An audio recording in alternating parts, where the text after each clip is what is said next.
ইতিহাসের সবচেয়ে কঠিন সময় পার করছে আয়াতুল্লাহ আলী খামেনির প্রশাসন। অর্থনৈতিক সংকটের ক্ষোভ থেকে জন্ম নেওয়া সাধারণ আন্দোলন এখন পরিণত হয়েছে ইসলামিক প্রজাতন্ত্র ভেঙে ফেলার তীব্র রাজনৈতিক বিক্ষোভে।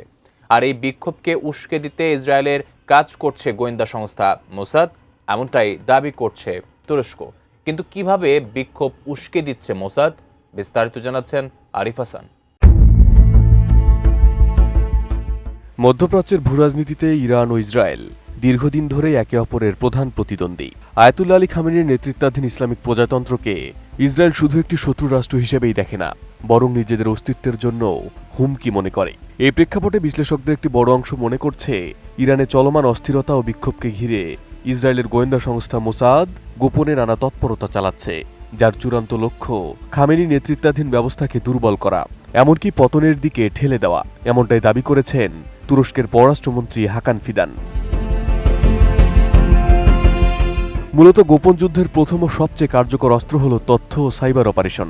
অভিযোগ রয়েছে, সোশ্যাল মিডিয়ায় ভুয়া অ্যাকাউন্ট, বট নেটওয়ার্ক এবং প্রভাবশালী অনলাইন প্ল্যাটফর্ম ব্যবহার করে ইরানি জনগণের মধ্যে ক্ষোভ উস্কে দেওয়া হচ্ছে।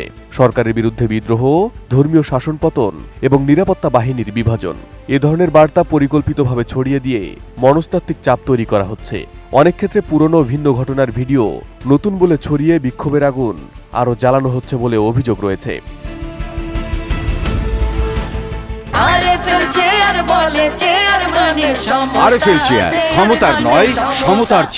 মোসাদের আরেকটি কৌশল হল প্রবাসী ইরানি নেটওয়ার্ককে সক্রিয় করা, যুক্তরাষ্ট্র ও ইউরোপে অবস্থানরত ইরান বিরোধী গোষ্ঠী ও নেতাদের আন্তর্জাতিক মিডিয়ায় তুলে ধরা, তাদের বক্তব্যকে বৈধতা দেওয়া এবং কূটনৈতিক মহলে লবিং জোরদার করার মাধ্যমে আন্দোলনকে অভ্যন্তরীণ ইস্যু থেকে বৈশ্বিক ইস্যুতে পরিণত করা হচ্ছে। এতে তেহরানের ওপর আন্তর্জাতিক চাপ বহুগুণ বেড়ে যাচ্ছে। অর্থনৈতিক দিক থেকেও ইরানকে চাপে রাখতে ইসরায়েল ও তার মিত্ররা ভূমিকা রাখছে বলে মনে করেন বিশ্লেষকরা। নিষেধাজ্ঞা আরও কঠোর করা, তেল রপ্তানি ও আর্থিক লেনদেনে বাধা সৃষ্টি এবং মুদ্রার বাজারে আস্থাহীনতা ছড়ানোর মাধ্যমে সাধারণ মানুষের জীবনকে আরও কঠিন করে তোলাই এই কৌশলের অংশ। অর্থনৈতিক কষ্ট বাড়লেই বিক্ষোভের পরিধি স্বাভাবিকভাবেই বিস্তৃত হয়, আর এই বাস্তবতাকেই কাজে লাগানো হচ্ছে।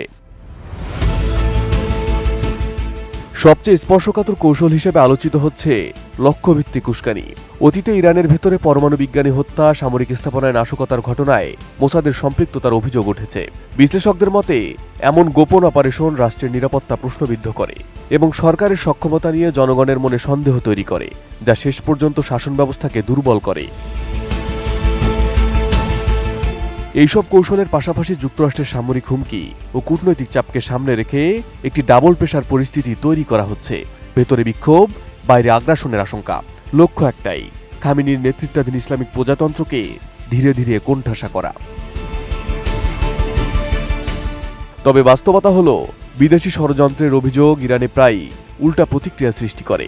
অনেক সময় সরকার বিরোধী মানুষও জাতীয়তাবাদী আবেগে রাষ্ট্রের পাশে দাঁড়ায়। ফলে মোসাদের এই গোপন যুদ্ধ খামেনির পতন ঘটাবে নাকি আরো শক্ত প্রতিরোধ গড়ে তুলবে, সে প্রশ্নের উত্তর এখনো সময়ই দেবে। Arif Hasan, ATN news.